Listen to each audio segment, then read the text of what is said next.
"Grandpa," he said, glancing around at his cousins, "why don't you look like us?" At first, I smiled. Thought it was just innocent curiosity, kids being kids. But something about the way he looked at me, like he was asking something deeper, something he didn't even understand, hit different. I looked around too, and for the first time, I really looked. Same dark hair, same olive skin, even similar mannerisms. But me? Gray eyes, different bone structure, an outlier in every family photo. And that whisper? It didn't leave me. It clung like humidity. That night, I ordered a DNA test. Just for fun, I told myself. Curiosity. A little late-night rabbit hole. My wife, Camilla, saw the email confirmation and laughed. Trying to find out if you've got Viking blood or something? I laughed too, but it was hollow. She kissed my forehead. I didn't kiss back. 2 weeks later, the results came in, and they weren't what I expected. They were worse. I opened the results alone in the garage, with a bourbon in one hand and my laptop glowing against the darkness. I'd done the test through one of those ancestry sites. I expected a colorful pie chart, some percentages, maybe confirmation that my great-great something hailed from rural Ireland. What I got instead was a digital slap in the face. 0 paternal matches. Not low. Not questionable. 0. The man listed on my birth certificate, the one I'd buried 10 years ago, who taught me to drive stick, took me hunting, told me how to fix a leaky roof, wasn't my father. The real kicker? My 3 children, all supposedly mine, shared genetic markers that didn't trace back to me either. I clicked through the matches. No father. No sons. No daughters. Instead, names I didn't recognize. Cousins from other trees. A whole forest I'd never walked through. I stared at the screen until the ice in my drink melted to water. Then I stared some more. I didn't say anything for days. I'd sit at the dinner table with Camilla and feel my skin crawl every time she smiled. 32 years of marriage, and now I was questioning every time she called me love, every morning coffee, every joke shared across the room, every photo on the wall. And I remembered moments, those subtle things I dismissed. Our oldest born just 7 months after we married. The emergency girls' trip to Miami that lined up with our second kid's conception. The way our third always seemed closer to my best friend than me. My stomach turned every time I connected a new dot. So I did what any man with a spine would do when faced with a wall of betrayal. I planned a dinner. One big family dinner. Everyone present. Camilla. The kids. Their spouses. The grandkids. I cooked. I poured wine. I made a toast. And then I told them the truth. I grilled steaks, set out Camilla's favorite Pinot, even pulled out the good china, dusty from years of holiday-only use. The house smelled like rosemary and betrayal. Every bite of dinner was seasoned with silence, every smile forced. I watched them eat, laugh, pretend everything was perfect. It was almost impressive, the performance. Like we weren't a family built on borrowed truths. Camilla sat across from me, wearing her usual pearls and that air of unearned grace, like she'd personally invented family values. The kids sat around the table, all grown now, mid-30s, sharing stories, passing the potatoes. They didn't know I'd already buried the past 2 weeks in research, screenshots, and cross-referenced DNA charts. I even called a geneticist. There was no error, no anomaly.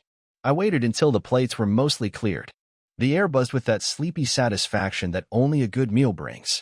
Then I stood up, glass raised, smile steady. To family, I said. To truth. They echoed the toast, glasses clinking. And then I dropped the bomb. I took a DNA test. I began, letting the words hang like smoke. Out of curiosity. But what I found wasn't heritage or ancestry. It was deception. Decades of it. Camilla blinked. What are you talking about? I turned to our oldest. I'm not your biological father. None of you are mine. Forks froze. Glasses paused mid-sip. My grandson dropped his spoon. The same one who asked the question that started it all. I pulled out the manila folder I'd tucked beneath my chair. Tossed it onto the table. Inside, printouts, charts, screenshots. Evidence. I'm not angry you lied, I said, locking eyes with Camilla. I'm angry you let me build my life on a foundation you knew would crack. And you smiled every time I stepped on it. Her mouth opened, but no words came out. My middle child whispered, Wait. What? I pointed to a page. You want to know who your real fathers are? Start with page 6. There's names. Timelines. Even old pictures. Camilla's wine glass slipped from her hand and shattered on the tile. And that's when it all fell apart. Camilla stared at the shattered glass on the floor like it had just told her all her sins out loud. And maybe it had. The kids were frozen. My oldest, Jason, held the evidence in shaking hands, flipping through it like maybe he'd find an answer that made it all go away. This has to be a mistake, he mumbled. It's not, I said flatly. Every lab test was double-checked. Different companies. Cross-matched with public databases. I've got more than enough proof. I made sure. Camilla finally spoke, voice brittle. Why would you do this? I laughed. Cold. Bitter. Why would I? You're asking me that? Maybe ask yourself why I had to. My daughter, Carla, looked like she'd been slapped. Mom, tell him he's wrong. Please. Camilla didn't say a word. She just sat there. Still. I was darting to the folder, then to me, then to the kids. Her silence said more than any confession ever could. You knew, I said. Every year. Every birthday. Every Father's Day. You let me believe. You let them believe. And she did. She let us all play pretend for over 3 decades while she kept the truth tucked behind pearls and painted smiles. Jason flipped to page 6. Who the hell is Robert Langley? I met his eyes. Your real father. Former accountant. Died in a car wreck 12 years ago. I found his yearbook photo. You've got his jawline. Carla leaned back in her chair like it might collapse beneath her. I can't do this, she whispered. My youngest, Thomas, stared blankly at the table, lips barely moving. So you're not my dad? I looked at him then. Long and hard. I raised you. I paid for your braces, drove you to soccer, taught you to shave, stayed up with you when you had the flu. That doesn't change just because your DNA came from someone else's bad decision. His eyes welled up. And that moment, that right there, that was the first real thing said all night. Then Camilla finally stood. You're trying to ruin this family. I nearly laughed. No, Camilla, you did that. I'm just flipping the lights on. That dinner didn't end so much as it crumbled, like the lies it had been built on. The next day, silence hung in the house like smoke after a fire. The dinner table was still set, abandoned plates stiff with cold food. Red wine stains dried into the tablecloth like blood at a crime scene. Nobody had stayed. Nobody even said goodbye. I didn't clean it up. Let it sit. Let it rot. Let it be a monument to 32 years of deception and denial. Camilla had gone to her sister's. Took her suitcase, her silence, and not much else. No apology. No admission. Just a text. I need space. I stared at that message for a full minute. Then I deleted it, along with her contact. The phone rang. It was Jason. You had no right, he said. Dropping the bomb at dinner like that. I sat back in my chair, the one where I used to rock him to sleep when he was a colicky mess of wails and hiccups. You're welcome. What? I gave you the truth. What you do with it, that's on you. He hung up. A few hours later, Carla came by. She didn't knock, just walked in like she used to in high school when she'd forget her purse or sneak back late from some party. Her eyes were red. Dada. I raised my hand. Don't. I don't know who I am anymore. That makes 2 of us. She sat down at the table, stared at the same wine stain I had. You're still my dad. I didn't say anything, because I didn't know if I could still be. The betrayal wasn't just infidelity. It was legacy theft. She didn't just lie to me. She wrote fiction into our bloodline, built a family tree out of driftwood, and dared to call it oak. That night, I boxed up old photos. Every framed memory. Every smiling snapshot. I kept the ones of the kids, because lies or not, I raised them. But the ones with Camilla? Into the fire pit. Watch her smile curl into ash. A neighbor waved from their porch. I didn't wave back. Let them wonder. Let them talk. Because I wasn't the man they thought I was. I was the man they made. And this was just the beginning. The morning after I burned the photos, I stood in front of the mirror. Not the hallway one. The bathroom mirror, the one that caught me first thing every morning, before I put on the face people expected to see. For 32 years, that reflection lied to me. Smiled like a man with a solid marriage. Grinned like a proud father. A fool in a pressed shirt. Not anymore. Now I saw someone I hadn't met in decades. A man with nothing left to lose and everything to reclaim. Carla texted that afternoon. Thomas wants to come over. He's not doing great. Of course he wasn't. He was 24, still finding his footing. And now the ground beneath him had split wide open. He arrived that evening. Hands in pockets. Hair a mess. I remembered teaching him how to ride a bike in the driveway, how he fell and refused to cry even when his knees bled. He didn't say much. Just sat across from me and asked, "Do you hate her?" I took a breath. I respect her about as much as a rattlesnake in a crib. He laughed, but it was hollow. I think I want to know who my real father is, he said quietly. I nodded. You deserve to. But you're not going to find him in some chart. You'll find pieces, DNA, names, maybe a few photos. But a father? A real one? That's about the man who shows up. His eyes welled up, and he wiped them fast like I wouldn't notice. I'm sorry, Dad, he whispered. You didn't do this, I told him. You're collateral. Just like me. He hugged me before he left. First time since he was a teenager. Left me standing there, jaw tight, wondering how long I'd been bleeding without knowing it. That night, I pulled out the documents. Every receipt, every message, every schedule discrepancy from years back that suddenly made sense. Camilla didn't just lie, she had plans. Planned around me. Calculated. Methodical. So I started planning too. Contacted a private investigator. A friend of a friend, discreet, expensive, ruthless. Told him I wanted everything. The affairs, the finances, the off-the-books deals, if there were any. I wasn't going to scream. I wasn't going to confront her in some emotional outburst. I was going to dismantle her. Quietly. Efficiently. Camilla forgot one thing. I may not be the father of her children by blood, but I built this family. I paid the bills. I laid the foundation. And no one takes that from me and walks away unscathed. The private investigator's name was Eli. Former military intelligence turned corporate bloodhound. Bald, thick neck, eyes like broken glass. The kind of guy who didn't flinch when the world got ugly. He just took notes. You want dirt, he said, leaning back in the booth across from me. How deep? Deep enough to bury her reputation, I said. And if possible, her retirement fund. He smirked. That kind of dig costs. You ready for the truth? All of it. I looked him in the eye. I've been breathing lies for 3 decades. Time to exhale something real. The first report came back a week later. Camilla had multiple aliases for financial activity. Nothing overtly criminal, just quiet little bank accounts tucked away under maiden names and initials. Vacation property in Vermont I'd never heard about. A safe deposit box in Florida. But the kicker? A college fund, not for our kids, for someone named Daniel C. Payments dating back 17 years. I didn't recognize the name.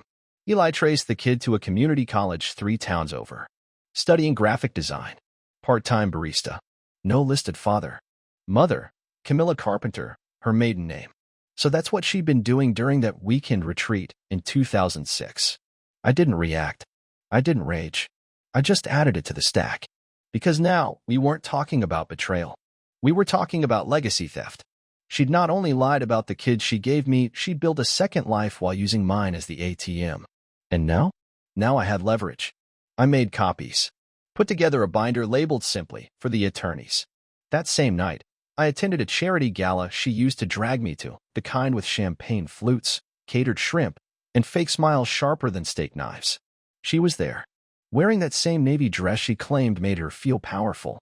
She didn't see me until I stood beside her table. Still stealing other people's lives? I asked, just loud enough for the neighboring donors to hear. She went pale. Her fork froze halfway to her mouth. I'd say we should talk, I added. But I already said what I needed to. Next time we speak, you'll be paying for it, hourly. Then I walked away, leaving behind her frozen smile and 1,000 watching eyes. The lawyer's office smelled like leather and war. Real oak desk. No gimmicks. Just polished hardwood and a man named Martin Doyle, divorce attorney with the soul of a predator and the precision of a surgeon. He flipped through the binder like it was a bedtime story. 32 years, he said. 3 kids. 1 confirmed biological fraud. Hidden assets. And a child she supported on the side. I nodded. He closed the binder. Mr. Rains, your wife's about to experience what it feels like to have the floor ripped out from under her, without even hearing the hammer swing. Exactly what I wanted. I filed under marital fraud, concealment of assets, and spousal betrayal. The works. Doyle added a subpoena for the banks tied to those hidden accounts and started laying the groundwork to freeze anything that bore her name. You sure you want to go nuclear? He asked. I've lived in the rubble long enough, I said. Time she joins me. 2 days later, the paperwork was served. She didn't call, didn't text. She showed up at my doorstep. Hair pulled back. No makeup. For once, she looked like the version of herself I met all those years ago, the one who smiled with her eyes, not just her lips. Too little. Far too late. Can we talk? She asked. I opened the door, leaned on the frame. About what? The kid you raised in secret? Or the retirement account I apparently co-funded for someone else's future? She flinched. You're hurting the children, she whispered. I laughed short and sharp. You mean the ones you lied to for their entire lives? You're not thinking clearly. No, I said, voice steady. I'm thinking with clarity for the first time in 32 years. She didn't argue, because she had no ground to stand on. Later that night, Thomas texted me a photo. It was the three of them, Jason, Carla, and him sitting together on a porch swing. No parents, just siblings, trying to find themselves in a world where the anchor had lied to them all. We don't know who we are anymore, his message read, but we know who raised us. I didn't cry, but for the first time in weeks, I felt something close to peace. They say bad news travels fast, but betrayal?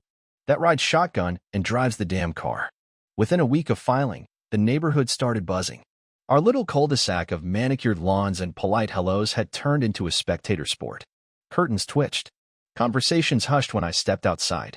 I didn't mind. Let them look. Let them wonder what she did to deserve this level of precision. Camilla's facade didn't hold long.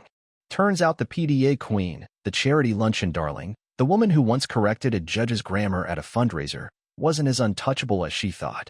Doyle had a plan, and he executed it with surgical cruelty. Every single asset she tried to shield? Frozen. The Vermont property? Flagged. The hidden bank accounts? Seized. Even the car she drove, leased under one of those financial hygiene shell names, was repossessed during brunch with her book club. And I'll admit, I enjoyed that one more than I should have. But the moment that changed everything came 3 weeks in. Camilla was scheduled to speak at a local women in business summit. Headliner. Panelist. Big press. It was supposed to be her moment, a crown jewel of reinvention.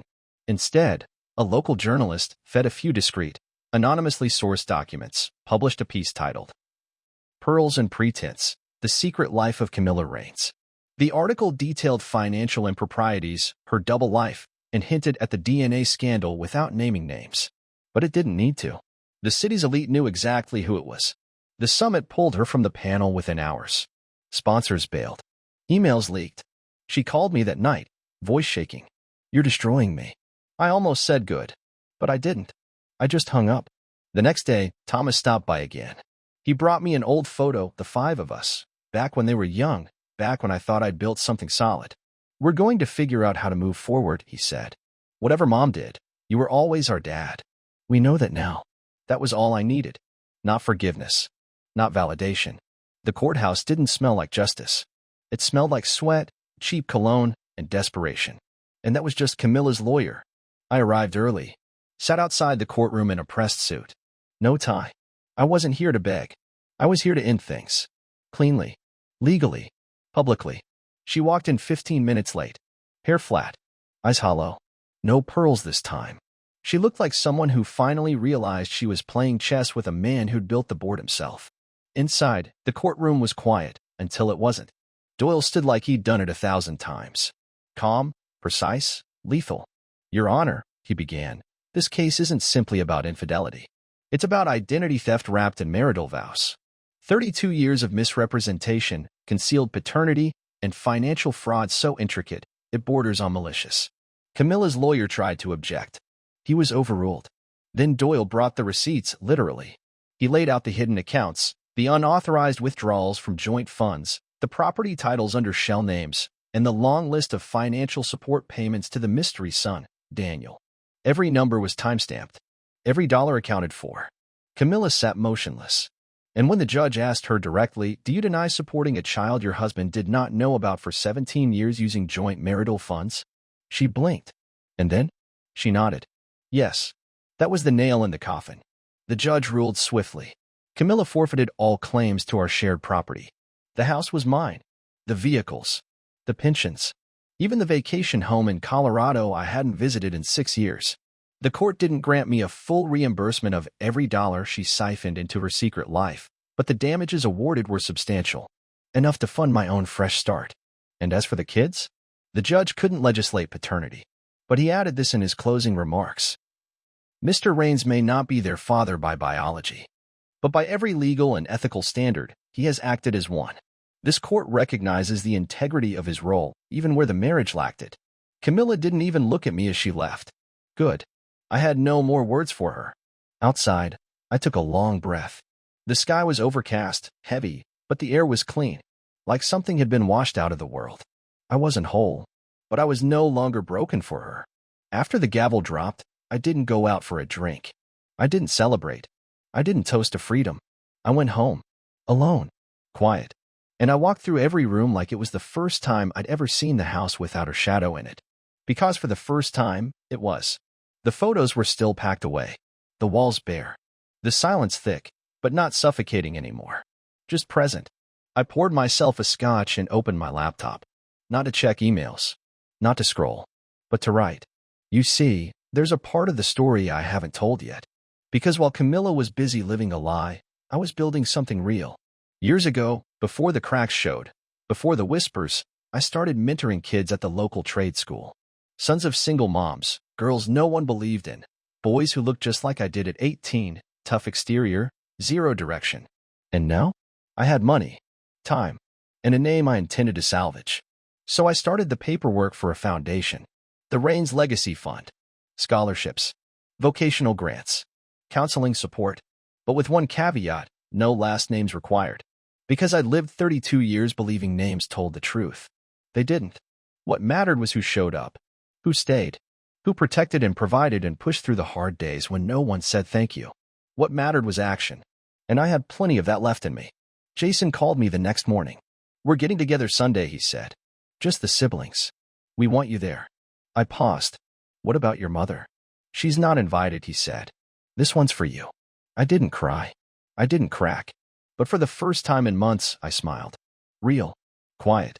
Like something inside finally remembered how. Camilla may have dismantled the illusion, but I built the life. And now, I build something else. A future with my name on it. Sunday came like a slow tide, steady, deliberate. I pulled into Jason's driveway and saw something I hadn't expected. All 3 kids were already there.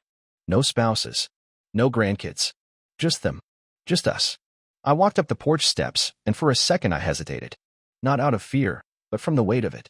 The weight of 32 years compressed into this moment. A reunion of something real, if not blood, then bond. Jason opened the door. "Hey, Dad." No hesitation. Just that word. We sat around the kitchen table, plates of food none of us really touched. Carla was the first to speak. "Mom called," she said. "Tried to spin it. Said you manipulated us.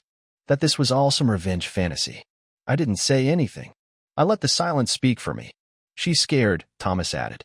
"Losing control. She doesn't know how to live without being at the center of everyone's story." "She isn't," I said. "Not anymore." Jason leaned forward. We talked. The 3 of us. We want to know the truth about where we came from. But we also want to keep being your kids. I blinked. Not because I was surprised, but because I needed that sentence to land fully before I trusted myself to respond. "You were always ours," Carla said, even when we didn't understand what that meant. Later, we sat on the porch. Thomas handed me an envelope. Inside was a photo of me, holding him on his first birthday. My eyes tired. My smile small but real. "We want you to have this," he said. "It's not a lie. This was real." I kept it in my jacket pocket that night. Like armor. That Monday, I met with Eli again. "I want to find Daniel," I told him. "Camilla's son. He didn't ask for any of this. I want to make sure he's okay. Maybe give him a choice. Not to fix what she broke, but to give him something she never offered. The truth." Eli nodded. "You think he wants to meet you?" "I don't know," I said. "But he deserves the option. Because maybe the family I lost wasn't just mine. Maybe I could offer something better than blood. Maybe I could offer a choice." Eli found him in 4 days flat. Daniel Carpenter. 19. Community college sophomore. Part-time barista. Photography major. Kid had Camilla's eyes. Same shape, same depth, same damn way they scanned a room like it owed them something. But a smile? That wasn't hers. That was innocent. Untouched. A smile that hadn't yet learned what betrayal tasted like. Eli gave me the rundown. No father listed on his records, he said. Raised by Camilla's cousin. Quiet life. Clean record. No red flags. Probably has no idea you exist. Probably. I asked. Eli handed me a printout. Social media. Daniel's photography profile. One post from last year. A caption under a black and white photo of an old man fishing. Wonder if this is what he looked like. Mom never talks about him. Maybe that's better. He didn't know my name, but he knew he was missing something. I thought about it all night. What do you say to a kid who shares your money, your silence, your stolen legacy, but nothing else? What do you offer someone who never asked to be part of this wreckage? I didn't want to barge in. I'd had enough of lies dressed as love.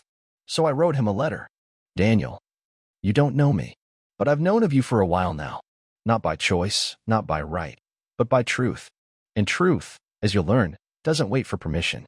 My name is William Rains. You may not have grown up with me, but a piece of your life came from mine. And I think you deserve to know why. What you do with that knowledge, that's yours to decide. I won't claim to be your father, but I will say this. I've spent 32 years raising children I believed were mine. And if I'd known about you, I would have shown up. If you want to talk, I'll be at the park bench by Willow Lake. Sundays, 4 p.m. No pressure. No guilt. Just choice. William. I mailed it the next morning. Didn't tell Eli. Didn't tell the kids. Just waited. Sunday came. I sat on that bench. Watched the water ripple in the wind. 4 o'clock came. Then 4:05. Then 4:17. And then a shadow fell across the gravel path. He stood there. Brown boots. Messenger bag. Nervous eyes. William, he asked. I stood up. Nodded. He offered his hand. And we shook like two men meeting across a fault line neither of us carved. He sat beside me on the bench, hands clasped like he was holding something fragile, his nerve, maybe. His voice came quiet, unsure. I didn't know what to expect, Daniel said. Didn't even think you were real at first. Thought maybe it was some scam. I don't blame you, I replied. This world doesn't hand out truth without a price. He nodded slowly. My mom, she always got weird when I asked about my dad. Said it was complicated. Said he wasn't part of the picture, and it was better that way. That's one way to put it, I muttered. Daniel chuckled bitterly. Guess it's a family trait, editing the truth. I told him the story. All of it. From the moment my grandson asked why I didn't look like the rest of the family, to the DNA test, the files, the courtroom, the second life Camilla built in the margins of mine. He didn't interrupt once. When I finished, he sat in silence for a while. Then asked, Do you hate her? That one caught me off guard. I thought I did. Thought I'd carved my resentment into something solid and final. But sitting there beside this kid, a walking reminder of the deception, but also the missed chances, I realized hate wasn't the right word. No, I said. I don't hate her. I hate the choices she made. And I hate that she never gave me a chance to know you. Daniel shifted on the bench. I don't know what I'm supposed to feel. You don't have to feel anything, I said. I didn't come to you for closure or connection. I came to tell you the truth. Because you deserve it. He looked out at the lake. My whole life, I thought I was missing something. I thought maybe I'd get closure if I found out who my dad was. But now, I just feel like I opened a door and found another door behind it. That's life, I said. One hallway after another. He smiled faintly. Are you going to disappear now? No, I told him. But I won't chase you either. I'm not here to fill a role you didn't ask for. I just wanted to give you a choice. He nodded. And then, just before he stood to leave, he reached into his bag and pulled out a photo. An old Polaroid. A toddler version of himself, laughing in a field.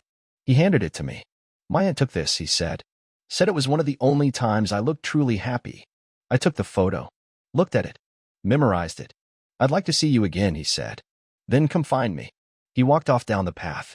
And I sat there, holding a picture of the son I never knew I had, wondering what kind of father I could still be, even now. It was a Wednesday when the past knocked on my door, literally. I just settled into the new normal. The silence had become routine. No more Camilla's heels clicking across the tile. No more pretending.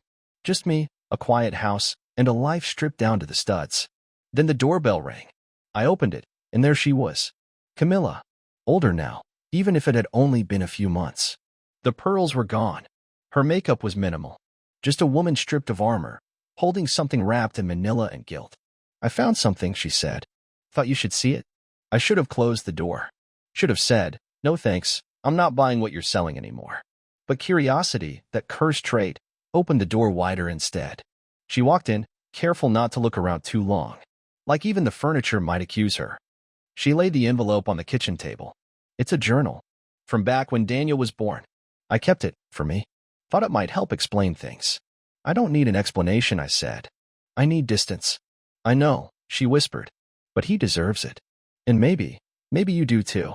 After she left, I sat at that table and stared at the journal. Part of me didn't want to open it. What could it possibly say that would rewrite 32 years of fraud? But Daniel's face from the bench flashed through my mind, those eyes searching for something he never had words for. So I read. It was Camilla's handwriting. Uneven. Raw. The first few entries were dated around the time she told me she was pregnant with our first. Except she wasn't pregnant with our child. She was already a few weeks along from someone else. A man named Randall Carpenter. Married. Worked in municipal planning. She thought he'd leave his wife. Spoiler, he didn't. By the time she realized he was stringing her along, she was stuck. Enter me, the gullible fiancé with the steady job and the hopeful eyes. She didn't confess. She made a decision. And the rest? History. Or more accurately, fiction we all agreed to live in. There was one final entry, dated just after our second daughter was born. I thought I'd feel guilt forever. But I don't. Not like I should. William is good. He loves me. He loves our children. And part of me thinks he'd have stayed even if he knew. But I'll never test that theory. I can't. Because if he leaves, I'll finally have to admit who I really am. She was wrong. I would have stayed. But not now. Not like this. And now? I wasn't leaving. She was already gone. I closed the journal, set it aside, and picked up my phone. I texted Daniel. That's something you should read. Swing by when you're ready. Daniel showed up the next day, quiet as always, camera bag slung over his shoulder like a shield. He didn't ask questions. Just nodded when I handed him the journal. Take your time, I said. Some pages might hurt. He didn't flinch. I'm used to pain, he said. But I've never had truth handed to me in hardcover. He left with the journal tucked under his arm. And I sat there wondering how many versions of myself I'd lived as for other people's comfort, husband, provider, father, fool. Now, I was done renting roles in someone else's lie. That weekend, I drove out to the foundation site. The Rains Legacy Fund had been a file folder, then a bank account. Now, it was turning into something real, a gutted building in the bad part of town with scaffolding out front and my name spray painted on a plywood sign like some underground graffiti manifesto. The place used to be a pawn shop. Now it would be a center, mentorship, training, scholarships. A place for kids who got handed the short end of life's deal and told to smile anyway. I walked the rooms with the contractor, pointing out where I wanted the offices, the open space for workshops, the glass-walled conference room for anyone who ever felt like no one listened. This gonna be a school? He asked. No, I said. It's gonna be a reset button. That night, Daniel texted me. Read the whole thing. I cried. I laughed. I got angry. And then I just felt lighter. Like I wasn't crazy for wanting to know you. I didn't respond right away. Because that text, that hit harder than any betrayal. It was a beginning. A few days later, Jason stopped by. No warning. He looked around the half-unpacked living room. You need help putting your life back together? Depends, I said. You offering labor or just moral support? Both, he smirked. You raised a stubborn man. Might as well return the favor. He helped me hang the photo Daniel gave me. Right in the entryway. Front and center. Not for decoration. For declaration. Camilla's world was crumbling somewhere out there. I didn't check in. Didn't ask. She chose her fire. Let her dance in it. I had blueprints now. A building to raise. The foundation's front door still didn't have a sign, but the inside was alive. 2 weeks after we painted the walls, the first batch of kids showed up, nervous, skeptical, mostly quiet. Sons of absent fathers. Daughters of chaos. The kind who knew how to read a room before they could read a book. They didn't need lectures. They needed presence. I gave them mine. Daniel volunteered to run a photography class on Thursdays. He didn't announce himself as my son. Didn't need to. The way he walked in head high, camera slung like a badge of honor, that told them enough. I watched him teach that first day, explaining light angles and framing to a girl with bruises half hidden by her hoodie. He didn't talk down. He didn't talk at all unless it mattered. And in that moment, I didn't see Camilla's betrayal. I saw resilience. Ours. Jason started dropping by on Saturdays. Brought pizza. Tools. A few of his contractor buddies. Helped us build a garden out back. Said it was for emotional stability, but I knew he just missed the dirt under his nails. Carla came too. Helped with grant applications. Showed up with spreadsheets and a vengeance. Thomas? He sat in with the boys who struggled with math. Turns out he remembered every trick I taught him at the dinner table when he was 10. My kids weren't blood, but they were mine. And when they looked at me now, it wasn't out of confusion or pity. It was respect. Camilla, meanwhile, tried calling again. Left a voicemail this time. Soft. Tired. Like a curtain in the wind. I know I can't undo what I did. But maybe one day we could talk. Not as husband and wife. Just as two people who shared a life. I didn't delete it. But I didn't reply either. Because we didn't share a life. She borrowed mine. Spin it like it was hers. And now that the account was overdrawn, she wanted conversation? No. I was done being overdraft. One evening, I stood alone in the center's main room. Lights off. Just the hum of the city outside and the faint scent of fresh paint. And I thought, this is what legacy looks like. Not genetics. Not the perfect marriage photo on the mantle. But choosing to show up. Again and again. Especially after the truth guts you and leaves you bleeding on a kitchen floor. I'd rebuilt. Not out of spite. But out of necessity. Out of pride. And most importantly, out of love. Not romantic love. Real love. The kind that stays when lies are gone. It came in the mail. No return address. Just my name on the envelope, William Rains, written in handwriting I hadn't seen since long before the lies began. Inside was a letter. For pages. Cream stationery. Neatly folded. It smelled faintly of Camilla's old perfume, the one she wore when we first started dating, before the years turned us into strangers with familiar faces. I thought about tossing it, but I read it. Because some ghosts don't leave until you name them. William. I know you have every right to ignore this. Maybe you already are.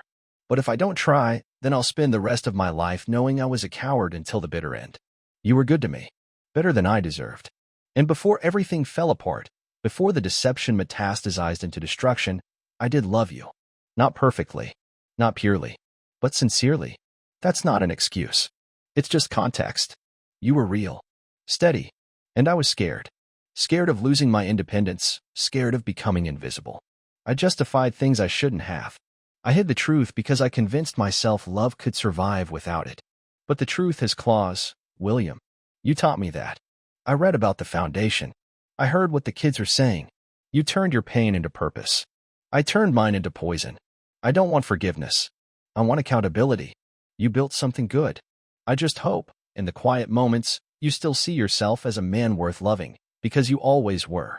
Camilla. I didn't cry. But I didn't burn it either. Because maybe that letter wasn't for me.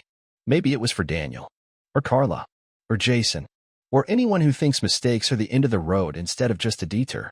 That night, Daniel and I stood outside the foundation. He handed me a photo, this one framed. It was the 5 of us. Me. Jason. Carla. Thomas. And him. Taken last weekend. Everyone smiling. Not posed. Just real. Thought it deserved a place on your wall, he said. It does, I told him. Because this time, no one's lying to the camera. We hung it in the front lobby. Eye level. First thing you see when you walk in. Underneath, a plaque. Built on truth. A year passed. Not quickly. Not painlessly. But cleanly. The foundation was more than a building now. It was a pulse. A hum. A second chance wrapped in drywall and light. Kids came through its doors like survivors emerging from wreckage. Some stayed a week. Some stayed forever. Every one of them left different. Not perfect. Just seen. Daniel applied to a state university. Got in. Full ride. Graphic design and social justice. Said he wanted to build things that meant something. You built this place, he told me before he left. I'm just taking the blueprint with me. I didn't hug him. He hugged me. And I held on longer than I meant to. Carla married a school teacher. Jason expanded his construction business. Thomas started night school to become a therapist. All 3 of them still called me Dad. They still came by on weekends. Helped out. Ate. Talked. Once a month, we hosted a family dinner, same old table, but no illusions. We didn't need lies anymore to hold us together. We had truth. Scarred, but alive. Camilla? I heard she moved out west. Started working with a nonprofit for at-risk women. Maybe she was trying to rewrite her ending. I didn't wish her ill. I just didn't wish her anything. Some ghosts you bury. Some you leave wandering. Either way, they stop haunting you eventually. One day, a girl named Rhea walked into the foundation. 14. Eyes like dried rivers. Said she had nowhere to go. Said she didn't care if she slept on the floor. I gave her my office couch. She never left. A month later, she asked if she could call me Mr. Rains. Only if you mean it, I said. She grinned. I mean it. Late one evening, I walked the halls. Alone. Lights low. Everything quiet. And I saw the photo again, the one Daniel took. All of us. Framed. Solid. Still smiling. For the first time in years, I realized I wasn't carrying the past like a wound anymore. I was wearing it like armor. And every lie they ever told me? It made the truth shine louder.